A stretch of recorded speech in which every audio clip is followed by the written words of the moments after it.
Buenas tardes a todos.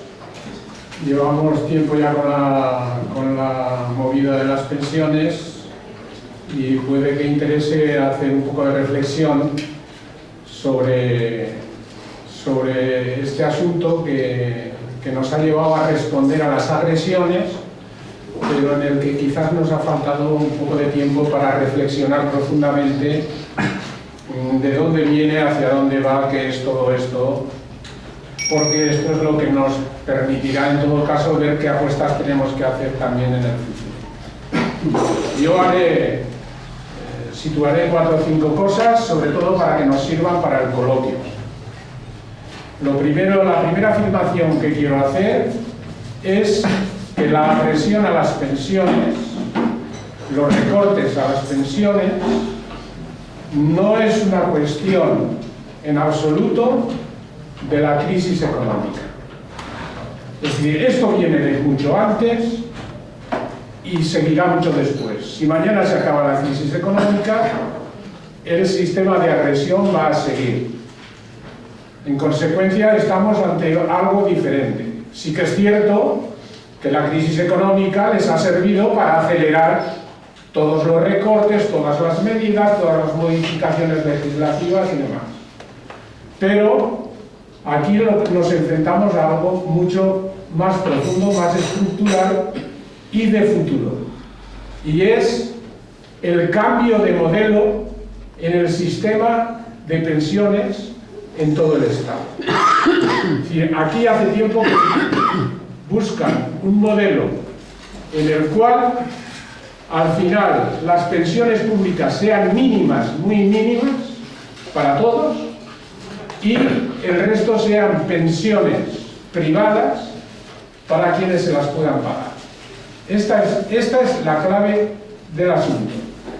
Excedentes de las cotizaciones sociales que se trasladan por solidaridad del sistema a cubrir deficiencias de otros sitios. A veces del desempleo, de sistemas especiales de la seguridad social que son deficitarios, etcétera, etcétera. Es decir, que económicamente hay un sistema súper saludable y súper eficiente y además con excedentes. Esta es la primera cuestión que hay que decir. La segunda cuestión que hay que decir, que el marco jurídico de ese sistema es como debería seguir siendo, y luego explicaremos por qué ha dejado de serlo.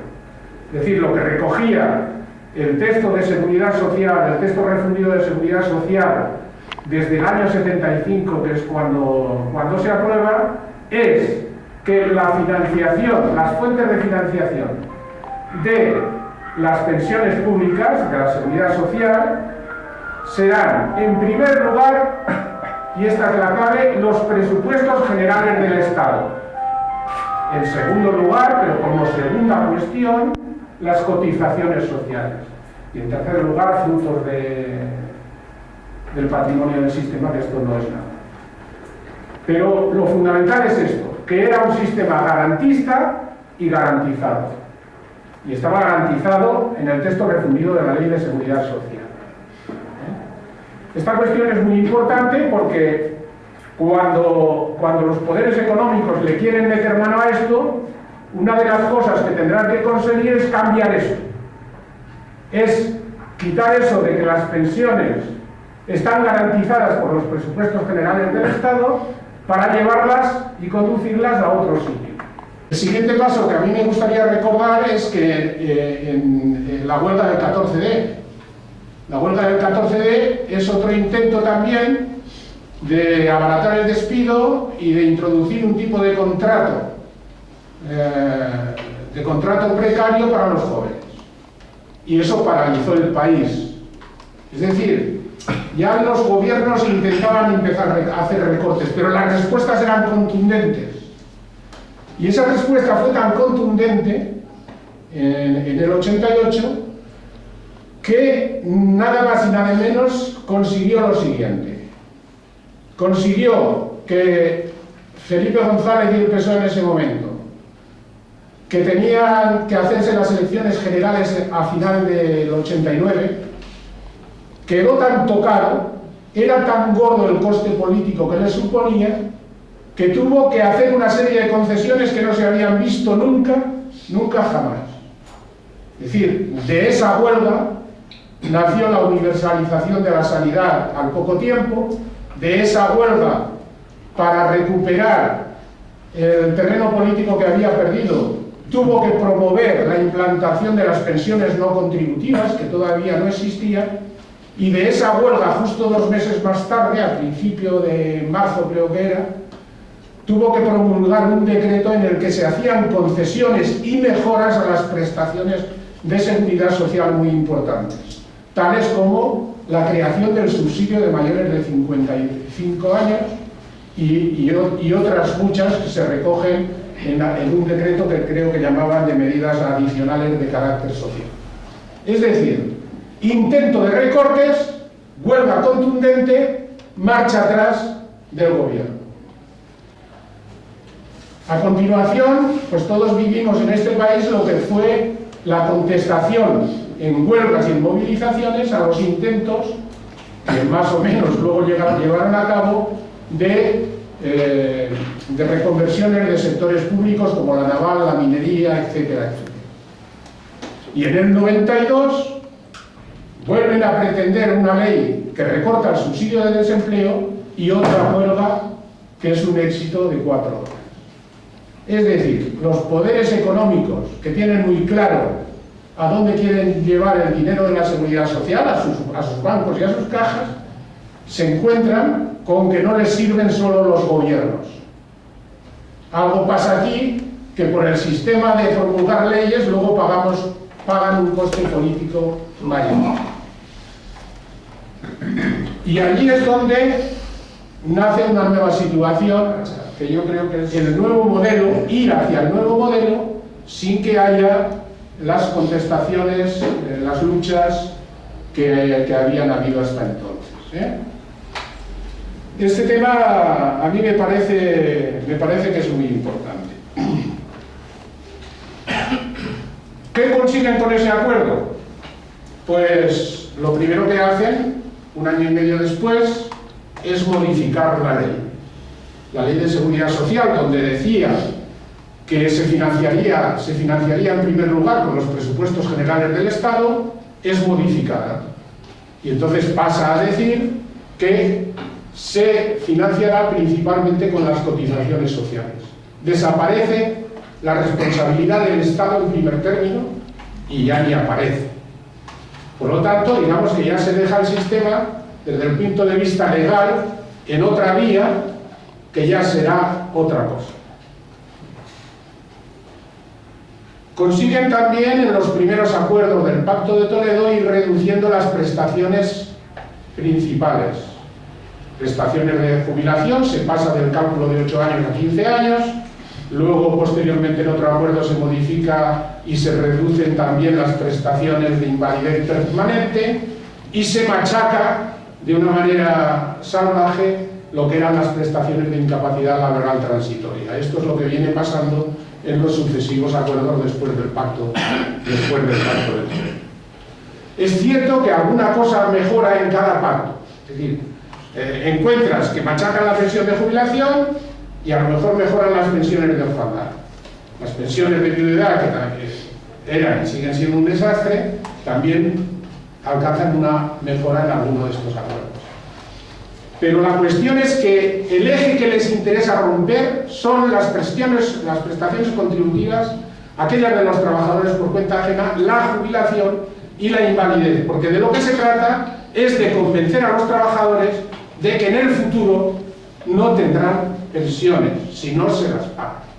Y por eso, en cada reforma, a pesar de que el sistema sigue arrojando excedentes, pues empiezan a hacer recortes en este tipo de prestaciones.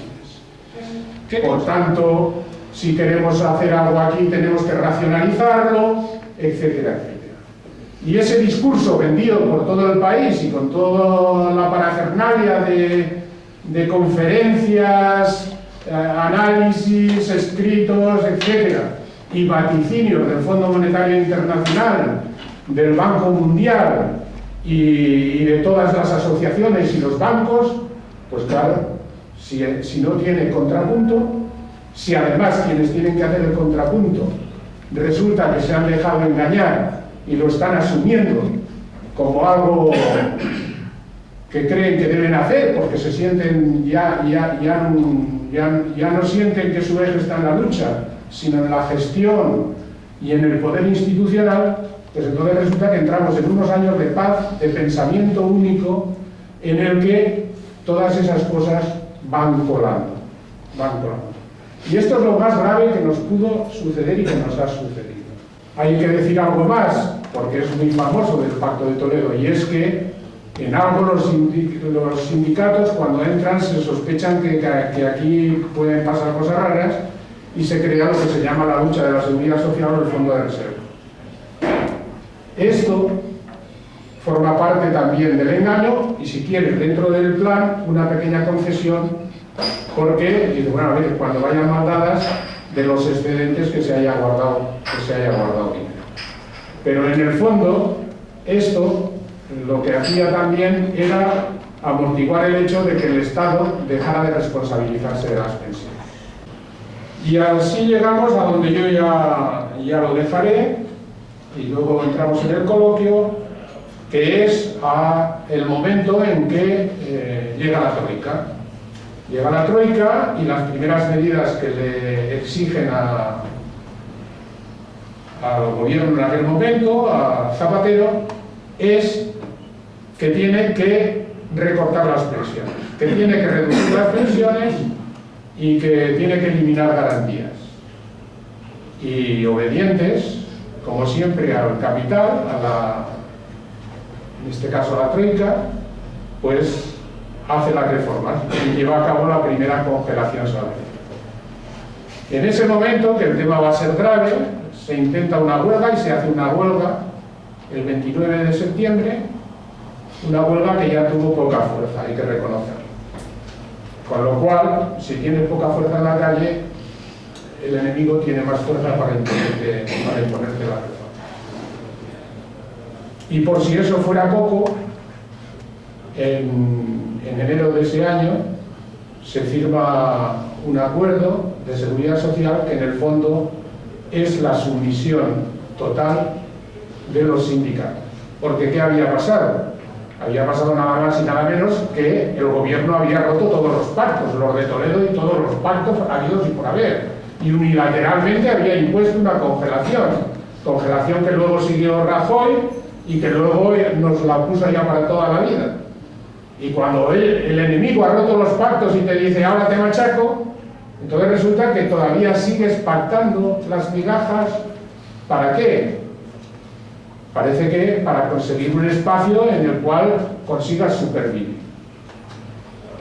Estas son las cuestiones que yo quería situar, porque sobre este acuerdo y sobre las consecuencias yo supongo que Miguel entrará más, pero a mí me interesaba que quedaran claras estas cosas, porque nos tienen que hacer pensar a toda la movida del tema de las pensiones, que ha sido muy importante, que puede serlo mucho más, pero que por ejemplo no será lo que debe ser si los trabajadores jóvenes, si el mundo del trabajo no se da cuenta de que aquí no es un problema de que están recortando las pensiones actuales, sino que el problema es que van a dejar sin futuro, sin pensiones, a los trabajadores jóvenes.